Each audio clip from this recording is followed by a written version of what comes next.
friends welcome to ABD blog आज हूँ picnic day तो ये समस्त बाहरी बोहरी पड़ू आसिक गाड़ी में बस ये आम समस्ते हाई हाई करदेलु तापर आम फर्स्ट जाए पहुँची आम गाँव में तो सेठी जाकि जेहेतु जेजेबापा देह खराब था तो सेठी आम जाइए देखा करने ये देखो बिट गुड़ा के सुंदर आ बहुत सारा थे तो आम ये चली चली गलु आठी पशिला माँ सहित देखा कलु देखा कर सारी आम से बाहरी आसलु तो फास्ट आम पहुँची चंद्रेश्वर तो ये जो पानी थी गोटे कौन पोखरी टाइप तो सही आम हाथ गोड़ धोइलु आम भयस टाक खाली इग्नोर करदे कहीं पिकनिक फेरला पर मोर पूरा भयस जाइए थंडा अवस्था खराब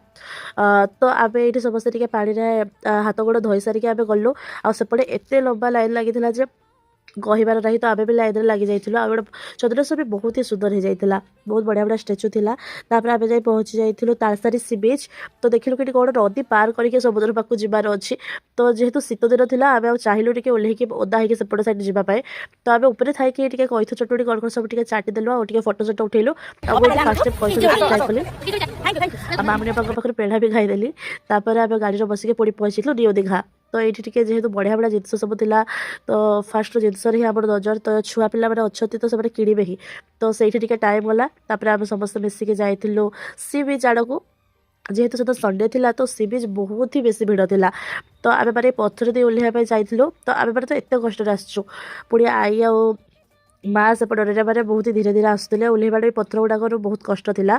तापर ओह्लै सारिक आम पानी बहुत समय खेली खुला थे आगे बाँ झील भी पूरा एंजय कर दुई जन भी घोड़े बसी पड़े तापर आम खाई बोले तापर पुणी मन मान ना गला आउ कौन कईथ चटुड़ी पेड़ा एगुड़ा सब खाई आम से दिन कटिची पुणी जो बाती बाती होते सी ए किसी जना पड़ूनी खाली कौन खट्टा उपर खट्टा खाई चलती लास्ट आम ये अनन्या मोर कौन कौन सब बैग किणाला आ दुकान बहुत ही बढ़िया बढ़िया बैग था तापर पुणी आम से पार्किंग रू टोटो धरिकी आसी पहुँचलु दीघा जगन्नाथ मंदिर पाखे तो सेठी आम लाइन लगी लंबा किंतु दर्शन होता बहुत ही फाँकार भीतर एत भिड़ नाला तो बढ़िया से दर्शन होगा फाँकार जगह भी बहुत बड़ था आ व्यू तो एत सुंदर था जेहेतु सूर्यास्त टाइम ना तो बहुत ही बढ़िया व्यू था फोटो वीडियो बहुत बढ़िया आसला तापर आम से दर्शन करके पलि आसलु जेहेतु टी सी बीच बहुत दूर में तो आमर से बहुत टाइम चलीगला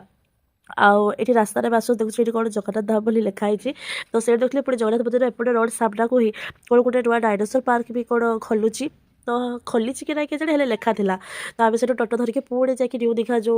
पार्किंग एरिया पाखे पहुँचल राति पूरा शोई पड़ी आउ सकाଳେ उठिक चा पिऊँगी आ कौन आज मुझे देखी